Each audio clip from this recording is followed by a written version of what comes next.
Saúdo a todos com a graça e a paz do nosso Senhor e Salvador Jesus Cristo. Amém. Para mim é um privilégio muito grande, para mim e para minha esposa, estarmos aqui com os irmãos da Igreja Presbiteriana Redenção. Nós estamos muito gratos a Deus por esse privilégio. Nós conhecemos o pastor Mateus, foi um dos grandes amigos que eu ganhei aqui em Brasília, aqui no Distrito Federal. Pastor Mateus, né? Ele pregou inclusive no aniversário da minha igreja e agora ele me dá a honra também de pregar aqui na sua igreja. Então, para mim é um privilégio muito grande. A minha firme expectativa é de que Deus fale conosco nesta manhã por meio da sua palavra. Trago então um abraço da minha igreja, Terceira Igreja Presbiteriana de Ceilândia, aqui no Distrito Federal. Não é tão longe aqui, né? Eu digo assim porque eu sou do Piauí, né? Eu cheguei aqui estou aqui desde o dia 4 de janeiro. Estamos aqui pastoreando então a Terceira Igreja. Estamos aí com essa tarefa aí diante de Deus e também diante dos homens. Orem por nós e certamente oraremos por vocês, né? Nós temos uma igreja aqui, graças a Deus, cheia, graças ao Senhor, né? Mesmo em face à pandemia, às dificuldades, nós temos pessoas que entendem a relevância do dia do Senhor, a importância de glorificá-lo em toda e qualquer situação. Agradeço também ao presbítero Jefferson e a todo o conselho desta igreja pela confiança. Quero então convidá-los a abrirem a palavra de Deus, como foi dito. O texto que lança luz ao texto que iremos trabalhar é o texto de Ageu 1, mas nós trabalharemos o capítulo 2, do verso 1 até o verso 19. Então, abra a palavra de Deus comigo na profecia de Ageu, capítulo de número 2, do verso 2, ou do verso 1 até o verso 19. Ageu 2, de 1 a 19. Diz assim a infalível e inerrante palavra de Deus, toda autoritativa para nós. No segundo ano do rei Dario, no 7º mês, ao 21º do mês, veio a palavra do Senhor por intermédio do profeta Ageu, dizendo: Fala agora a Zorobabel, filho de Salatiel, governador de Judá, e a Josué, filho de Josadaque, o sumo sacerdote, e ao resto do povo, dizendo: Quem dentre vós que tenha sobrevivido contemplou esta casa na sua primeira glória? E como a vedes agora? Não é ela como nada aos vossos olhos? Ora, pois, sê forte, Zorobabel, diz o Senhor, e sê forte, Josué, filho de Josadaque, o sumo sacerdote, e tu, todo o povo da terra, sê forte, diz o Senhor, e trabalhai, porque eu sou convosco, diz o Senhor dos Exércitos. Segundo a palavra da aliança que fiz convosco quando saístes do Egito, o meu espírito habita no meio de vós, não temais, pois assim diz o Senhor dos Exércitos: Ainda uma vez, dentro em pouco, farei abalar o céu, a terra, o mar e a terra seca. Farei abalar todas as nações, e as coisas preciosas da terra, de todas as nações virão, e encherei de glória esta casa, diz o Senhor dos Exércitos. Minha é a prata, meu é o ouro, diz o Senhor dos Exércitos. A glória desta última casa será maior do que a primeira, diz o Senhor dos Exércitos. E neste lugar darei a paz, diz o Senhor dos Exércitos. Amém. À medida que estiver expondo, vou ler do verso 10 até o 19 ainda. Vamos orar mais uma vez. Deus santo, Deus eterno, a tua palavra que é infalível, a tua palavra que é poderosa está diante dos nossos olhos. Louvado seja o teu nome por isso, Senhor. Louvado seja o teu nome pelo privilégio que temos, ó Pai, de estudarmos a tua lei no teu dia, no santo dia do Senhor. Pedimos que o Senhor fale conosco, a fim de que entendamos a tua palavra, esta palavra que é a espada de dois gumes, capaz de dividir o indivisível, alma e espírito, juntas e medulas. Que o Senhor, ó Pai, possa penetrar no mais íntimo do nosso ser, transformando os nossos corações de glória em glória até a plena varonilidade em Cristo Jesus. Usa-me como instrumento nas tuas mãos, ilumina a mim e aos meus irmãos, com o mesmo espírito que inspirou a Ageu a escrever estas palavras também, este mesmo Espírito nos ilumine a fim de que possamos entendê-la. É o que nós rogamos em nome de Jesus. Amém. Irmãos, em 1521, Martinho Lutero enfrentava na dieta de Worms dois grandes inimigos. Ele tinha diante dele as autoridades católicas nomeadas pelo Papa para estarem ali ouvindo Lutero em 1521. E não somente as autoridades católicas, e você tem que entender o que era a Igreja Católica naquele período, uma senhora feudal e a maior autoridade, né? A maior instituição que existiu na Idade Média. Tanto que a crise do sistema feudal se dá justamente quando a Igreja Católica também está caindo, né? Ela é uma grande senhora feudal. E Lutero tem que enfrentar aquela igreja, isto por pregar as verdades do Senhor com zelo, com afinco, e Lutero é convidado a se retratar. E não somente isso, mas se você perceber, Lutero enfrenta nada mais nada menos do que o imperador do Sacro Império Romano Germânico, Carlos V. Você imagina o que é você enfrentar não somente uma autoridade religiosa, mas também uma autoridade estatal, e ele ser convidado a voltar atrás. Aí você conhece a história. Lutero pede um dia para pensar. Às vezes a gente pensa que é covardia. Não, Lutero fez isso para que elaborasse uma resposta, né? Que fosse algo que ele pudesse ali dialogar e falar as verdades de Deus. Mas as autoridades não querem saber, só querem ouvir uma coisa de Lutero: eu revogo, eu volto atrás. Lutero não volta atrás, e ele usa aquela expressão muito conhecida: só volto se alguém me convencer nas Escrituras Sagradas. Se ninguém me convencer, eu não volto atrás, eu não posso lutar contra a minha própria consciência, que Deus me ajude. Fico pensando, o que tinha na cabeça de Lutero para Lutero não desistir de uma vez por todas? Que tipo de conhecimento faz com que homens como Lutero, não somente Lutero, mas os pré-reformadores, John Wycliffe, John Huss, que chegou para o Papa e disse: o cabeça da igreja é Cristo, não é o Papa. Você imagina, morreu na fogueira, 1415, Concílio de Constança, jogou John Huss na fogueira. O que leva essas pessoas? Que tipo de conhecimento é esse? Que mesmo em contextos adversos, mesmo em contextos de grande dificuldade, essas pessoas conseguem permanecer fiéis até a morte. É o conhecimento do Evangelho, irmãos. O conhecimento das promessas gloriosas do Evangelho nos dão força para suportar as adversidades, as grandes vicissitudes, as grandes intempéries. Aquilo que é prometido na palavra do Senhor, no Evangelho, desde o Antigo Testamento, me anima. Do contrário, pessoas se desesperam porque não têm esse conhecimento. Foi o que disse Plínio, o jovem, muito conhecido, quando do início do cristianismo. A filha dele morreu, ele um filósofo, um pensador, cara dado à reflexão. De repente, ele perdeu a filha e ele escreve para um amigo, dizendo o seguinte: dá-me um consolo, alguma coisa que possa me confortar, porque tudo que chegou à minha mente e de que posso me lembrar não me ajuda, pois minha tristeza é por demais profunda para ser removida pelo que sei. O que eu sei não traz paz para minha alma, não me dá força na hora da adversidade. Pergunto para você, a título ainda introdutório: aquilo que você conhece traz força para você diante das grandes tribulações da vida? Aquilo que você conhece te consola nas horas de maiores angústias? Sabe que às vezes a gente está até fazendo a coisa certa, porque quando a gente está em pecado, que Deus nos pune, pastor, eu estou sofrendo porque Deus sabe do meu pecado. Aí você se arrepende e espera: Senhor, me arrependi, pronto, o Senhor já pode operar as bênçãos. Mas nada. Foi o que aconteceu aqui, irmãos. O contexto, eu creio que é conhecido de boa parte dos irmãos, se não de todos, em que o povo vai para o cativeiro, está retornando agora e está na construção do templo. Isso foi visto aí no capítulo de número 1.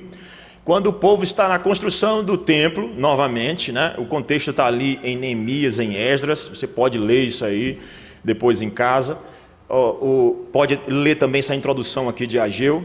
O certo é que o povo tinha ido para o cativeiro babilônico por causa, né? O reino do norte tinha ido para o cativeiro assírio, o reino do sul tinha ido para o cativeiro babilônico. E tinha entrado no cativeiro justamente por causa da idolatria.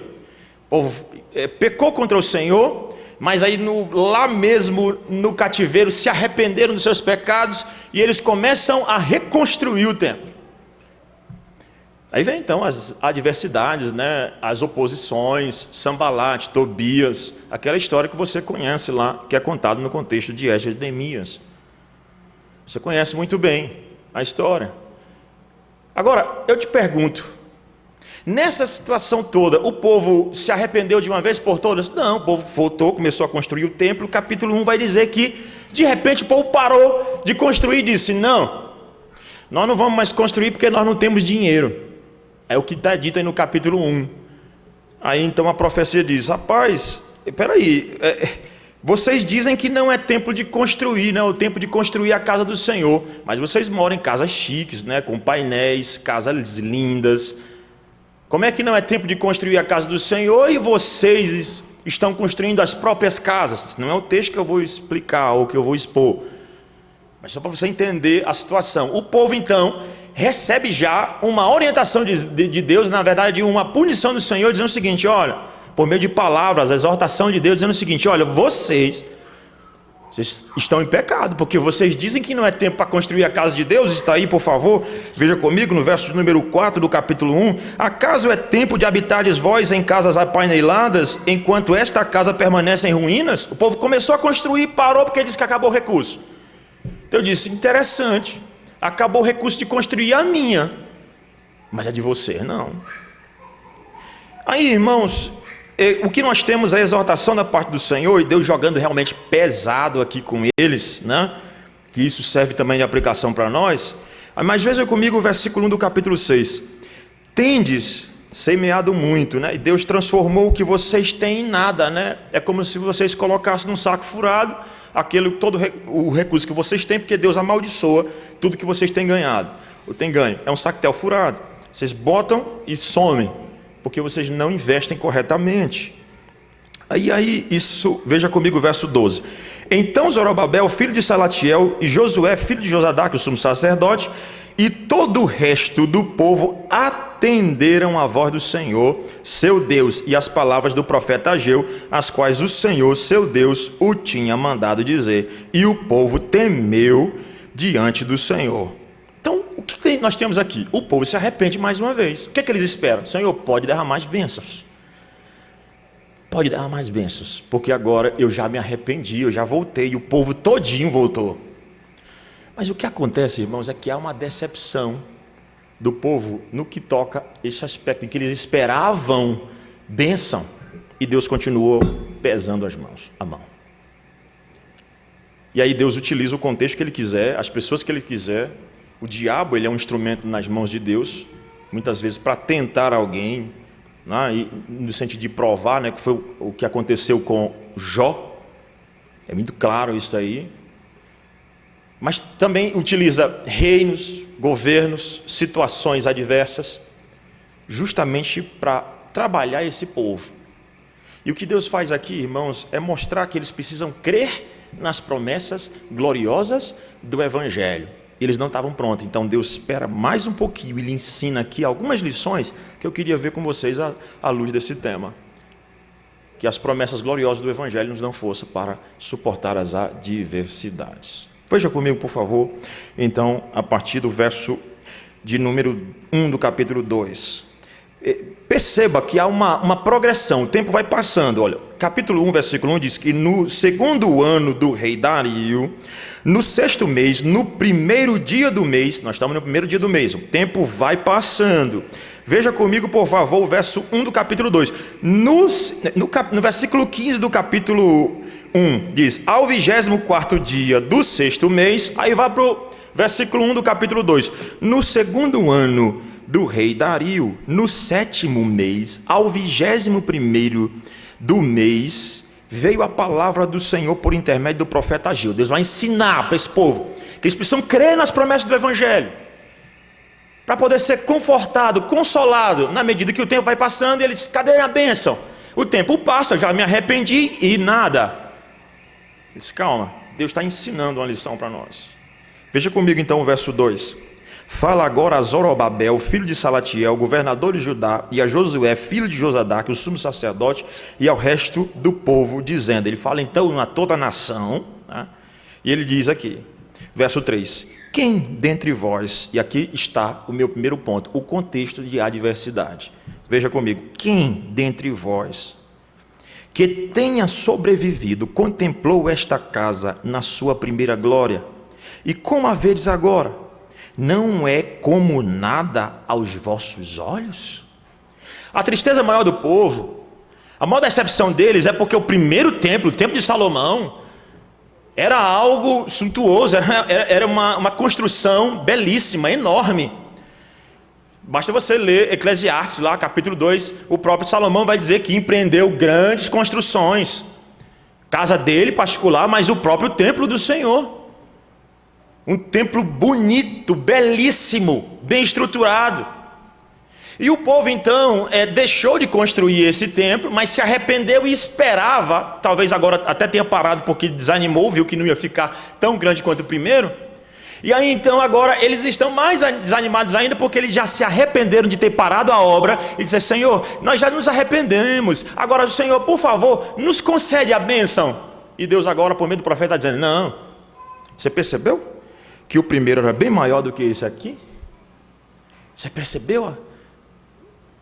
Aquele primeiro era glorioso, esse aqui é como nada. A expressão é pesada, né? Esse aqui agora que vocês estão vendo é como nada. O contexto de adversidade se dá justamente nesse ponto, irmão, em que nós olhamos para o contexto no qual estamos inseridos, vemos as promessas do Evangelho de que nós vamos viver dias melhores, comeremos o melhor dessa terra se nós obedecermos. Afinal de contas, são os dois aspectos da aliança: bênção se obedecer e maldição se desobedecer. Eu estou obedecendo, pastor, estou esperando as bênçãos.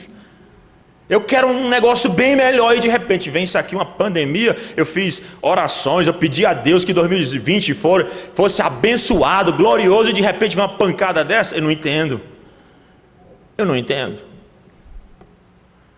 E Deus está dizendo para nós: veja que já teve anos bem melhores do que esse, e que nós estamos passando por momentos difíceis, que ninguém pode controlar, que ninguém tem certeza de vacina nem de nada. Não sabe se vem um vírus pior do que esse daí. Eu, pastor, mas as promessas, estou esperando as promessas do Evangelho, cadê? Ela se dá justamente no contexto da adversidade, mas a primeira coisa que Deus faz sempre é nunca aquele falso evangelho, muitas vezes, que é pregado para nós: Jesus te ama, Jesus te quer, tem um plano na tua vida. Só essa parte. Espera aí, primeiro Deus bota no chão, para depois falar da necessidade de Cristo. Mas primeiro Ele bota no chão e diz: olha, vocês estão vendo, é como nada. Está aí o ano que vocês sempre estavam aí apostando tudo, todo mundo festejando, e não dizendo que é ruim a gente festejar ou fazer promessas, claro, na medida do possível, guiado pela Escritura, mas você não sabe o que vai acontecer. Interessante que os puritanos, eles não faziam assim orações dizendo: Senhor, que em tal ano nós não tenhamos adversidades. Não. Se você dá uma olhada nas orações dos puritanos, é: Senhor, que nesse ano o Senhor me dê força para suportar as adversidades. Não é que eu vá viver sem, mas é que na adversidade eu permaneça fiel a Ti. Porque o povo tem a mania, nós, de estarmos bem com o Senhor se tudo vai bem. Pastor, se a igreja vai cheia, não é verdade? Aí Deus está comigo. Mas Deus primeiro Ele tira todas as possibilidades. Eu estava no meu primeiro ano de ministério. Eu entrei relativamente novo, né? Eu tenho 36 anos, entrei com 27 anos no ministério. E aí, quando eu entrei no ministério, eu peguei uma igreja que estava passando por certa dificuldade. Nós tínhamos ali uma frequência mais ou menos de umas 5, 6 pessoas. Igreja, né? E aí eu comecei isso no contexto do Piauí. O Piauí é o estado mais católico, proporcionalmente falando, do Brasil. O estado mais católico do Brasil é o Piauí. E aí então eu pregando na igreja, e de repente eu preguei 3 meses só as mesmas pessoas. Eu disse: meu Deus, E eu saí do seminário, que o seminarista sabe, acha que ele vai transformar o universo, ele é o próximo João Calvino da história. Entendeu? Ele vai dizer, não, quando eu entrar, meu amigo, eu sou igual Spurgeon, pegou a igreja com 300 e deixou com 5.100. Eu vou deixar do mesmo jeito. Aí Deus, 3 meses, não foi uma pessoa a mais. E eu estava indo atrás, irmãos. Mas interessante que foi quando eu parei que o pessoal começou a chegar. Parei de ir atrás. Não é que eu deva parar de ir atrás, não. Mas é que Deus me ensinou realmente a depender dEle em toda e qualquer situação, principalmente nas adversidades. Porque eu esperava um grande movimento. De repente Deus disse, olha, é esse aqui que eu quero para você. E Deus trabalhou a minha vida naquela situação. O contexto da adversidade é onde Deus trabalha o nosso sentimento, o nosso coração. E aí veja comigo, então ele diz, né? Quem dentre vós que tenha sobrevivido, contemplou, quem nessa história toda tenha visto as duas situações, percebeu que esse é bem menor. Às vezes a gente espera muito, né? E vem o pouco. Você é, nesse ano eu vou ganhar mais, pastor. De repente vem a pandemia, redução de salário. Mas é lá que Deus vai burilar, vai lapidar o seu coração para você depender ainda mais dele em toda e qualquer situação, especificamente ou mais especialmente nas adversidades. Agora, veja a promessa do Evangelho, o quanto ela é gloriosa, mesmo no contexto da adversidade. Veja comigo o verso 4. Ora pois, sê forte, Zorobabel, diz o Senhor, e sê forte Josué, filho de Josadaque, o sumo sacerdote, e tu, todo o povo da terra, sê forte, diz o Senhor, e trabalhai, porque eu sou convosco, diz o Senhor dos exércitos. Irmãos, agora o que Deus faz é animar aquele povo no meio da adversidade. E Deus, ao mesmo tempo que Ele é expert em te humilhar, em te colocar na lama, me colocar na lama e de mostrar que nós não somos nada, Ele é o mesmo Deus que nos fortalece em meio às lutas, por meio das promessas do Evangelho, por meio das promessas de salvação, de vida eterna. É que o Senhor nos anima, e Ele começa fazendo isso pelas autoridades, porque pastores desanimam também.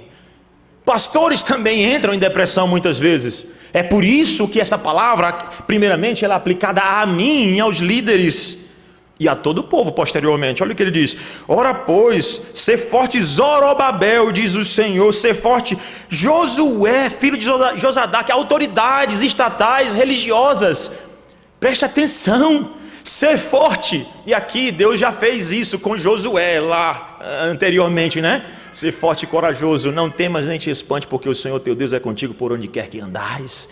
Então, o que ele faz é dizer, em meio à adversidade, em meio à luta, agora olhando para esse templo e mesmo não vendo nada, porque fé é isso, você nem viu, mas Deus promete que vai ser mais glorioso. Ele disse, olha, ser forte. Irmãos, tantas pessoas hoje precisam, que estão em depressão, transtorno maníaco depressivo, síndrome do pânico, precisando ouvir do próprio Deus, muito mais do que qualquer remédio, do que qualquer terapia. E aí eu não estou anulando algumas situações específicas, mas estou dizendo que o poder do Evangelho e a promessa do Senhor, e a palavra do próprio Deus dizendo, ser forte, ser forte é fundamental para tirar alguém da depressão e da dificuldade, para tirar alguém que já não tem mais ânimo nenhum. Deus olha e diz, seja forte. Agora ele dá algumas razões para isso. Ser forte, né? Josué diz, sumo sacerdote e todo o povo da terra, seja forte, diz o Senhor. Não, agora não seja forte somente, mas trabalhe. Lá o povo tinha parado de trabalhar, ele diz, trabalhe. Porque uma das coisas, quando a gente está desanimado, uma das coisas que a gente para de fazer imediatamente é trabalhar. Eu não aguento mais fazer nada, eu vou ficar dentro de casa, eu não suporto mais. Ele disse, seja forte e trabalhe. Levante a cabeça e vá trabalhar. Continue evangelizando. Como eu disse, eu não deveria parar de visitar os membros da minha igreja. Seja forte e trabalhe. E aí veja comigo, ele vai dizer, que aqui é a parte mais fantástica do texto. Porque eu sou o Senhor, eu sou convosco, diz o Senhor dos exércitos. Aqui é o que a gente chama na teologia bíblica de o princípio Emanuel. Deus conosco, já no Antigo Testamento. Não se espera o Novo Testamento para Cristo chegar, ele já está. E aqui nós temos as tipificações, os tipos de Cristo, né? O que apontava, exemplificava Cristo Jesus no Antigo Testamento, o anjo do Senhor que aparecia, né? A serpente de bronze, o templo, o animal que era morto, tudo aquilo apontava, tipificava e exemplificava que Deus estava conosco desde já. Que Cristo Jesus, Emanuel, Deus conosco. Ele está dizendo o seguinte: seja forte, porque eu estou com vocês. Eu estou convosco todos os dias, até a consumação do século. Não esperou. E eis a razão pela qual eu acredito que a teologia do pacto realmente é elucidativa para tudo, porque enquanto alguns acreditam que Cristo é só novo e é só promessa no Antigo, ele já está presente no Antigo Testamento, ó, desde cedo. Na verdade, ele é o Verbo Criador que encarnou e que já estava e salvava os crentes do Antigo Testamento. Uma das grandes heresias que existe é achar que Deus salvou só o povo do Novo Testamento. Ele já salvava desde o Antigo Testamento. Ele já estava com o povo no deserto. Ele diz: eu sou Emanuel, Deus convosco, eu estou com vocês, não desanime. E quem é Cristo? Cristo é aquele que venceu o diabo. Veja comigo, por favor, deixa marcado aí, e vai comigo, por favor, para Lucas capítulo 10, rapidinho, Lucas 10, porque eu acho esse texto fantástico, no que toca a nos animar e nos trazer genuína felicidade, em contextos de lutas. Veja comigo, por favor, Lucas capítulo 10, versículo 17, diz assim: então regressaram os 70, possuídos de alegria, dizendo: Senhor, os próprios demônios se nos submetem pelo teu nome. Mas ele lhes disse: eu via Satanás caindo do céu como um relâmpago. Eis aí vos dei autoridade para pisar de serpentes e escorpiões, e sobre todo o poder do inimigo, e nada absolutamente vos causará dano. Não obstante, alegrai-vos, não porque os espíritos se vos submetem, e sim porque o vosso nome está arrolado nos céus. Os 70 que Cristo, os 72, dependendo da tradução aí, né?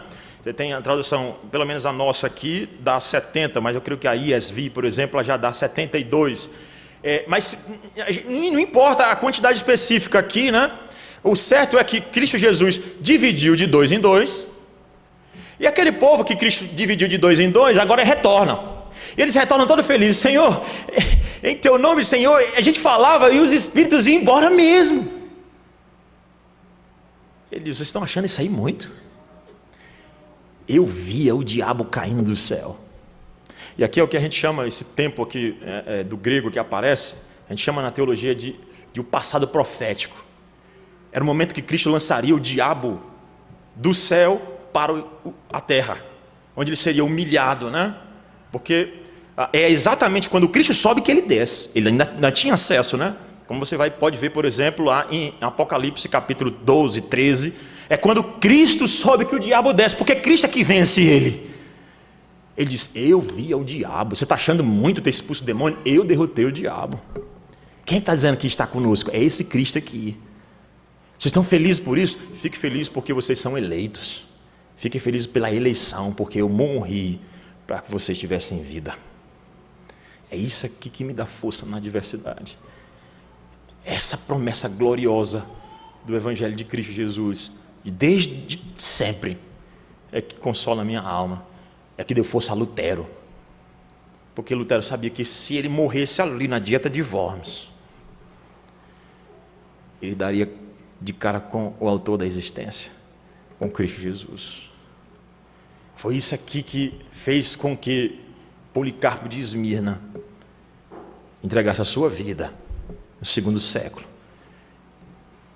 Quando disseram assim: ó, larga Cristo, larga isso aí que você está pregando.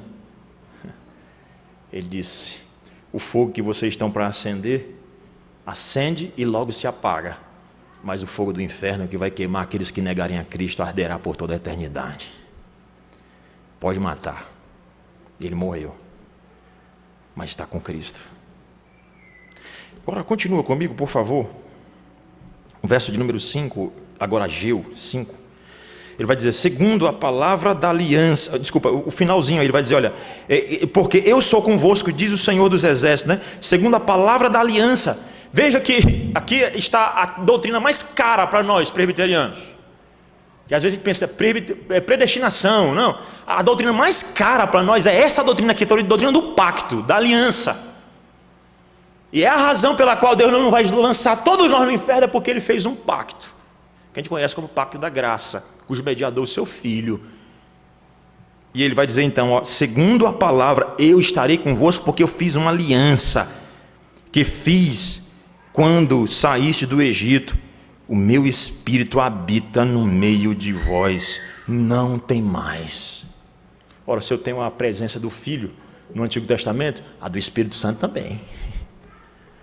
A do Espírito Santo, o Espírito Santo já estava presente, claro, de maneira mais clara no Novo Testamento, como uma boa ilustração de um teólogo, né? Ele disse como que um quarto escuro, onde você não vê uma pessoa, mas quando você acende as luzes, ela está lá. Assim a presença do Espírito Santo, ele sempre esteve. E não foi só quando o povo saiu, porque não é a outra aliança. Quando o povo saiu do deserto, alguns acreditam que Deus fez uma nova aliança. Você vai para Gálatas e diz que aquela aliança com Abraão, né, não foi desfeita aproximadamente 400 anos depois, quando vem a lei, não se desfaz, porque ainda que uma aliança seja humana, ela não pode ser desfeita. Por isso que a aliança abraâmica de fé, ela foi ratificada quando o povo sai do cativeiro egípcio, e Deus promete que estaria com ele. O Espírito Santo sempre esteve com aquele povo. Deus sempre teve, ou por meio da nuvem de fogo, ou por meio da nuvem cobrindo. O certo é que Deus não deixou de sustentar aquele povo. Cristo vem também, e posteriormente disse, eu envio outro Consolador, o Espírito Santo. Sabe o que me fortalece para as adversidades? A presença do Espírito Santo Consolador nas nossas vidas. Nós todos precisamos disso. Aqui nós temos muitos jovens. Às vezes o jovem acha assim, não estou dizendo que é o caso específico, mas de maneira geral, né? Eu não entro na depressão não, pastor, eu não passo por isso, mas cada vez mais, até criança entrando em depressões, dificuldades espirituais fortíssimas. Digo espiritual, relacionamento com Deus, tá? Quebrado. Isso aqui então é a palavra do Senhor. Arrependa-se e tenha certeza, seja forte, trabalhe, tenha certeza de que o Filho está com você e o Espírito Santo também. Vamos então para o verso 6, quando ele vai dizer o seguinte: pois assim diz o Senhor dos Exércitos, ainda uma vez dentro em pouco farei abalar o céu e a terra, o mar e a terra seca. Farei abalar todas as nações, e as coisas preciosas de todas as nações virão, e encherei de glória esta casa, diz o Senhor dos Exércitos.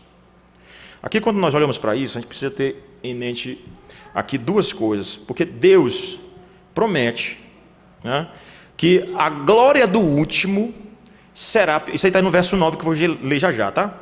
Que a glória da última casa será maior do que a primeira. Ele acabou de dizer que, olha para cá, olha, do ponto de vista humano, a olho nu, olhe e veja se essa glória desse aqui é maior do que aquela primeira, veja se esse segundo é. Aí o povo, é claro, percebeu que não. Mas agora, depois que o povo aprendeu que Deus tirou o tapete, agora ele vai mostrar a promessa do Evangelho, de que a glória do segundo será maior do que a primeira.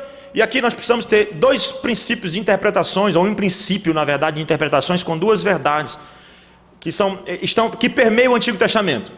Primeiro, irmãos, é que toda promessa feita no Antigo Testamento, as promessas a Israel principalmente, elas têm um cumprimento imediato e têm um cumprimento futuro, no porvir, na Nova Jerusalém Celestial. Então ele está falando aqui, é claro, de uma restauração que houve. Se você vê Esdras, Neemias, né, nesse contexto, você lê novamente, você vai ver que há uma ordem, inclusive, para que os povos tragam madeira, tragam utensílios para construir esse templo, que ele vai ser glorioso, que ele vai ser bonito, porque Deus cumpre as suas palavras. Antes ele diz o seguinte: eu vou fazer abalar esse povo que tem aí oprimido vocês, esse povo que tem perseguido vocês, E é um dos elementos, né, que aguçam, né, esse aspecto das dificuldades, das adversidades aqui na terra, são as ações do inimigo. Deus está dizendo assim: ainda um pouquinho, e eu vou destruir as nações, eu vou acabar com eles.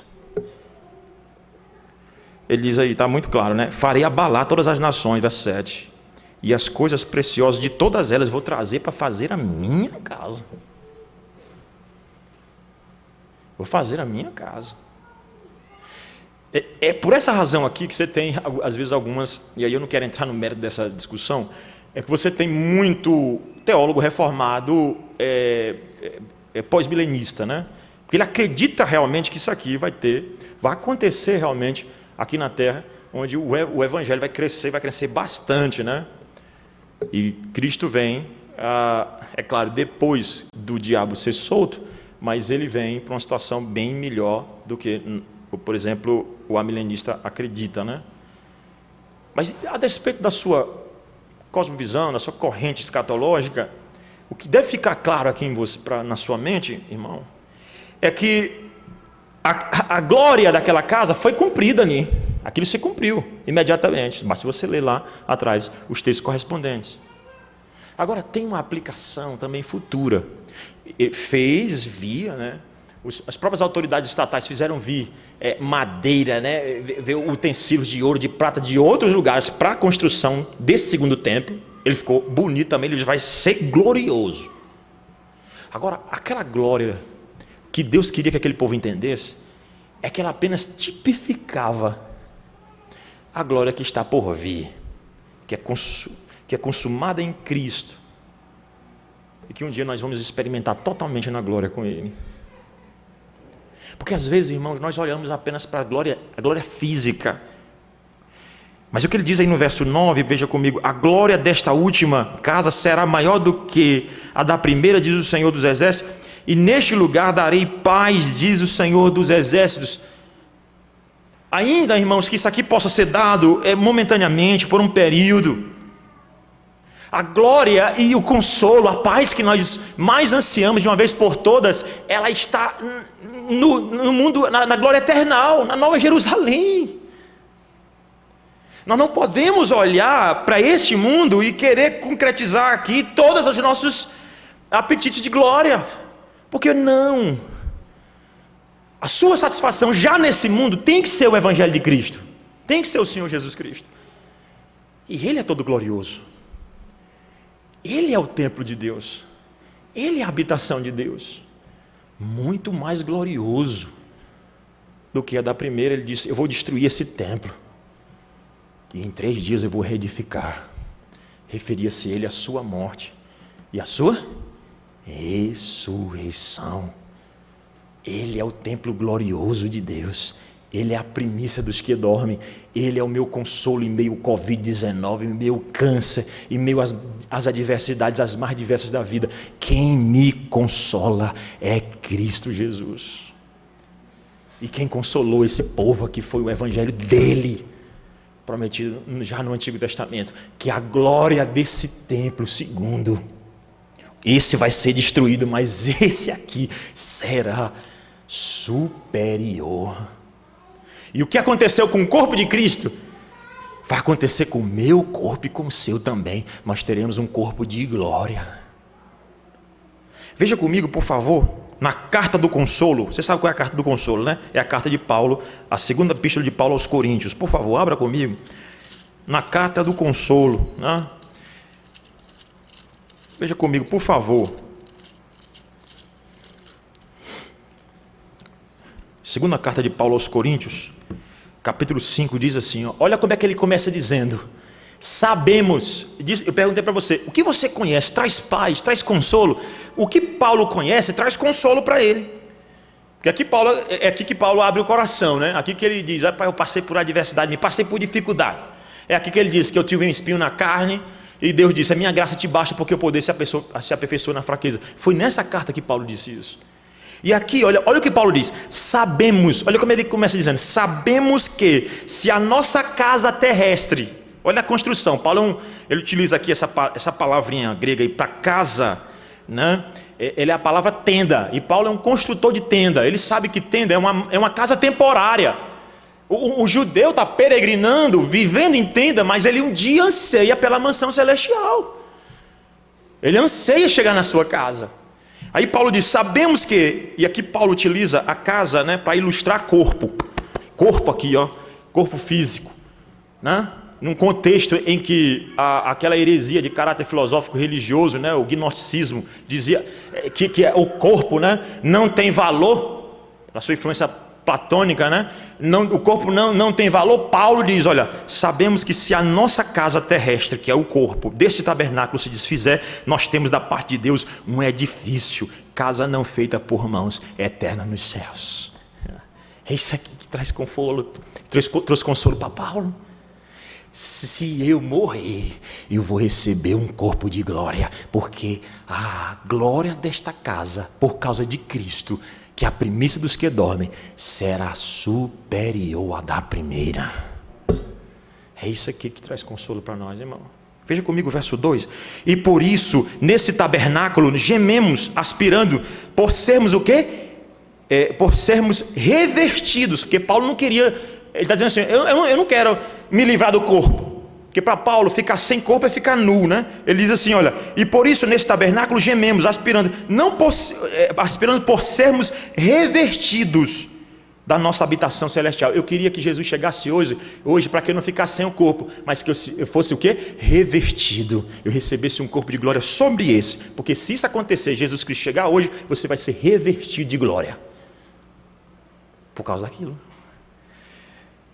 Verso de número, você só vai ser revestido, verso 3, se você for encontrado, se todavia fomos encontrados vestidos, ou seja, com corpo e não nu, porque para Paulo ficar sem corpo é ficar nu. Esse pastor, mas não faz sentido, se Paulo está dizendo que quer aguardar a segunda vinda de Cristo para estar não nu, mas revestido, para ser revestido de glória, por que Paulo disse que para ele o morrer é lucro, porque o viver é Cristo? Olha o que ele vai dizer no verso 4. Pois na verdade os que estamos neste tabernáculo gememos angustiados, não por queremos ser despidos, mas revestidos para que o mortal seja absorvido pela vida. Verso 5. Ora, foi o próprio Deus quem nos preparou para isto, otorgando-nos o penhor do Espírito, a garantia disso é o Espírito. Temos, portanto, sempre bom ânimo, sabendo que, se eu estiver no corpo, enquanto no corpo, estamos ausentes do Senhor. Foi por isso que ele disse, enquanto eu estiver no corpo, estou fora da presença física de Cristo mesmo. Enquanto no corpo estamos... Então ele vai dizer, temos então, portanto, sempre bom ânimo, visto o verso 7, que andamos por fé e não pelo que vemos. O que Paulo está dizendo? Se Cristo chegar hoje, eu serei revestido, e se eu morrer antes, eu vou estar com Cristo. As duas coisas são boas, eu tenho um consolo em toda e qualquer situação, porque eu tenho uma habitação gloriosa na hora que vier qualquer uma dessas duas situações, ou Cristo vir, ou eu morrer, por causa da promessa do Evangelho gloriosa. Agora vamos, pastor fala muito, né? Ainda mais do Piauí. Vamos para o último ponto. Vamos lá, vamos para o último ponto, verso 10. O tempo está passando, aqui também, né? Por isso que eu preciso adiantar. Ao 24º dia do mês nono, no segundo ano de Dario, né? Agora o tempo está avançando, veio a palavra do Senhor por intermédio do profeta Ageu, dizendo, assim diz o Senhor dos exércitos, pergunta agora aos sacerdotes a respeito da lei, se alguém leva carne santa na orla de sua veste, se a pessoa pega uma carne santa, né, na orla de sua veste, né, e ela vier a tocar no pão, ou no cozinhado, ou no vinho, ou no azeite, ou em qualquer outra coisa, ou outro mantimento, ficará isto santificado? Então, se alguém leva uma carne santa na orla da sua veste, e isso vem tocar, né, um cozinhado, um azeite, isso vai se tornar santo? A resposta imediatamente é não. Se eu pegar aqui um utensílio, né, santificado, né, que o sacerdote traz, e tocar em qualquer elemento, aquele elemento se torna santo? Não. Agora guarda essa informação. Verso 13, contrário. Então perguntou a Ageu, se alguém que se tinha tornado impuro pelo contato com um corpo morto, porque isso aqui é um princípio da lei cerimonial, né? Se alguém se torna impuro com contato com um elemento morto, tocar em alguma destas coisas ficará imunda? A resposta é o quê? Sim. Por quê, pastor? E aqui Deus traz uma lição preciosa da promessa do Evangelho, na adversidade. É que o processo de santificação ele é muito mais demorado do que você se corromper pelo pecado. Se você pegar uma coisa santa, tocar um elemento, ele não se torna santo, não. Mas se você é imundo, toca numa coisa, ela se torna imunda. Sabe por quê? Porque o processo de putrefação, né, de perversão, é muito mais acelerado. É por isso que Deus está dizendo, eu estou demorando construir logo e trazer logo essa glória, porque eu estou trabalhando vocês, porque o processo de santificação é demorado. Não é que você não é salvo, você é salvo, mas você está sendo santificado. É assim que acontece, o pastor passa a semana todinha fazendo um sermão, se preparando para o sermão, o pastor Mateus está lá fazendo um estudo, tá? Eu creio que todos os pastores, né, fazem isso. Pastor aqui, os pastores que fazem parte da equipe pastoral aqui, os presbíteros, aqueles que trabalham com classe catecúmeno, fazem e se esforçam ao máximo para ensinar a verdade, trazer o processo de santificação. Mas vem um indivíduo, joga uma heresia, meu amigo, a chance de se corromper é muito grande. É muito mais fácil. Nós, não é Deus, não é para Deus, mas é para nós. Nós nos corrompemos facilmente. Tem gente que diz o seguinte, olha, pastor, eu vou aconselhar fulano de tal. Chega lá, ele cai no mesmo erro. Por quê? Porque você tem que tomar cuidado. Deus às vezes demora a acabar com a adversidade e trazer logo essa glória, porque Ele está nos preparando para que nós nos tornemos participantes da sua santidade. Foi nesse sentido, irmãos, que o autor aos Hebreus escreveu. Veja comigo Hebreus 12, por favor, rapidinho aí, Hebreus 12, Hebreus capítulo 12, olha o que ele vai dizer, versículo 1, portanto, também nós, visto que temos a rodear-nos tão grande nuvem de testemunhas, desembaraçando-nos de todo o peso e do pecado que tenazmente nos assedia, corramos com perseverança, a carreira é difícil, a carreira que nos está proposta, olhando firmemente para o autor e consumador da fé, Jesus, o qual, em troca da alegria que lhe estava proposta, suportou a cruz, não fazendo caso da ignomínia, e está sentado à destra de Deus. Agora veja o versículo 4. Ora, na vossa luta contra o pecado, é uma luta grande, o processo é grande. Deus está dizendo, ainda, Senhor, eu quero parar de sofrer. Espera aí, vocês ainda não tendes resistido até o sangue. Vocês não sofreram o suficiente ainda.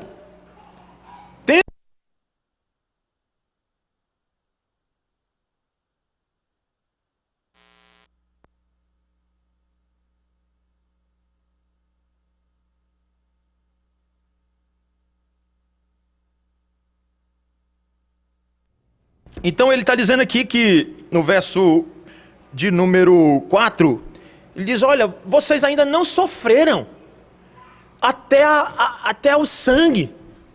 Na vossa luta, vocês não sangraram ainda. Porque na luta tem sangue, não tem? Quando não está lutando, de vez em quando derrama um sangue. Ele diz, vocês não derramaram sangue ainda. Porque é demorado o processo de santificação. Na vossa luta contra o pecado. Verso 5. E estáis esquecidos da exortação que como a filhos discorre convosco. Filho meu, não menosprezes a correção que vem do Senhor. Nem desmais, não é para desmaiar quando por eles é reprovado. Agora vai lá para o finalzinho, versículo 12 e 13 do capítulo 12 de Hebreus. Por isso, restabelecei as mãos decaídas e os joelhos trôpegos, e fazei caminhos retos para os pés, para que não se extravie o que é manco, antes seja curado. Na voz... Ele está dizendo, né? Ele utiliza aqui, né, o autor dos Hebreus, ele diz, olha, quando você estiver correndo, não desista, olha para as nuvens de testemunhas, que é o capítulo 11, né? A galeria da fé, Abraão, Isaac, Abel, eles são a galeria da fé, a nuvem de testemunhas, pessoas que já correram essa corrida. Não desanime, se desvencilhe do pecado que pode atrapalhar, é peso, não vai te deixar correr. Agora suporte com perseverança, e lute. O processo de santificação é demorado. Deus está trabalhando Irmãos, tem hora que a gente diz, por que Deus não acaba logo com essa pandemia, hein? Por que não acabou? Porque o processo de santificação é esse.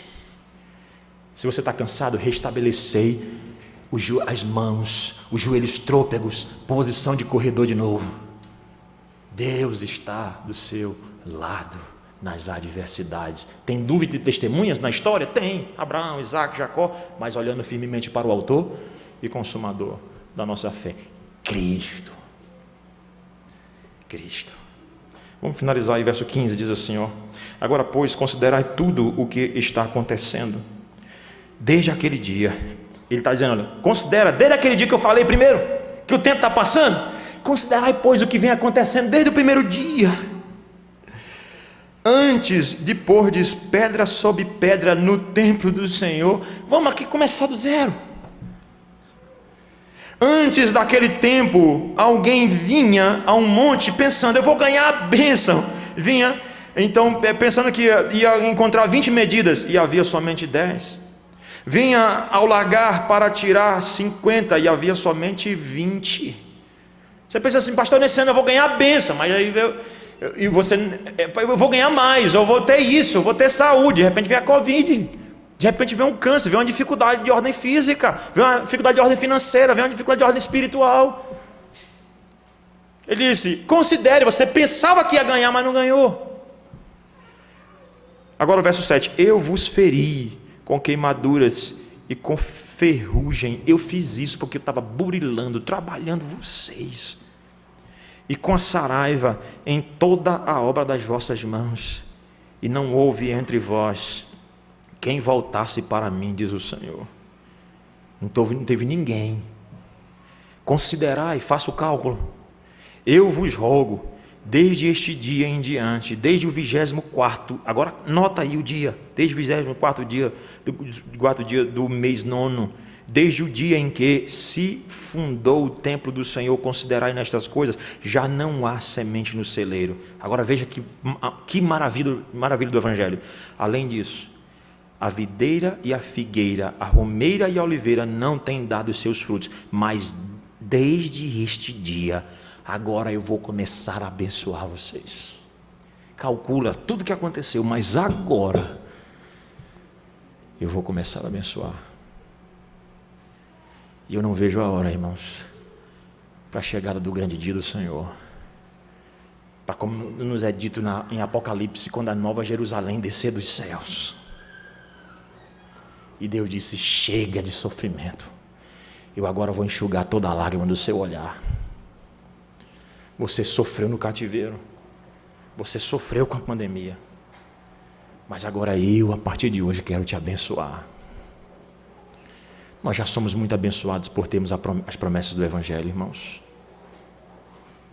E aqui eu queria convidar você a duas coisas para a gente finalizar. Primeiro, arrependa-se daquelas vezes que você pensou que Deus não estava do seu lado, que Deus tinha te abandonado, que Deus não estava com sua igreja, que você questionou, pastor, cadê Deus nessa pandemia, misericórdia? Ou então você perdeu um pai ou um filho, sempre sonhou com um filho, e você perdeu. Você diz, cadê o Senhor? Arrependa-se daquelas vezes que você não encheu seu coração de esperança, mesmo Cristo Jesus tendo vindo para cá para morrer pelos seus pecados. E a segunda coisa é creia em Cristo Jesus, aquele que é fiel, o fiel servo do Senhor, que fiado em todas as promessas, veio e entregou a sua vida por nós, para que eu e você não desmaiássemos na nossa corrida. Foi isso que o autor Hebreu disse, para que eu e você não caia no meio da corrida, ele correu no nosso lugar. Então arrependa-se e creia ainda mais. Pastor, eu já sou crente, eu já creio. Renove a sua fé em Cristo. Muitas vezes nós precisamos. É isso que faz um pastor no aconselhamento bíblico, chama você e renova a sua fé. Ser forte. O Senhor é contigo. A profecia do Evangelho. Tantas pessoas nesse mundo, irmãos, precisando do Evangelho, estão dando outras coisas. Estão dando outras terapias, técnicas. E nós temos a maior arma, o poder de Deus. E nós não pregamos.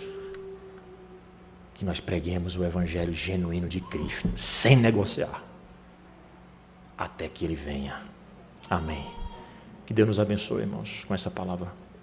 Vamos orar. Senhor Deus, eu quero Te louvar pela a promessa do evangelho de Cristo Jesus, Senhor. Eu quero Te louvar por esse texto de Ageu, que mostra, ó Pai, que por um período o Senhor pode sim pesar a Tua mão sobre nós. Mas, ó Pai, quando o Senhor restaura a sorte de Sião, nós ficamos como quem sonha. Restaura a nossa sorte em nome de Jesus. Abençoa o nosso país, a nossa nação, que infelizmente em sua maioria envereda por caminhos tortuosos. Dá que, em nome de Jesus, possamos pregar no nosso contexto com verdade, com zelo, sem negociar o evangelho de Cristo, sabendo que Ele consola a mim, a cada um de nós, e consola também a todo e qualquer pecador, Senhor.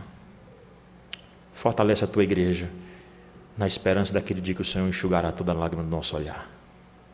Se há alguém que não conhece o evangelho de Cristo aqui nessa noite, converte-o para Ti, em nome de Jesus, nação soberana do Espírito Santo de Deus, Senhor. Ó Espírito, vem dos quatro ventos e age poderosamente. Há aqueles que já Te conhecem, dá que possam, ó Pai, ter sua fé firmada em Cristo Jesus. Dá que possam amar ainda mais a Deus e odiar ainda mais o pecado que traz tanto transtorno para nós. É o que nós Te pedimos nesta manhã. Abençoa esta igreja, seu conselho, seu pastor, que faz parte do conselho. Abençoa seus diáconos, seus membros. Nutre esse povo com o evangelho de Cristo Jesus sempre. É o que nós oramos. Em nome de Jesus. Amém. Fiquemos de pé, vamos cantar.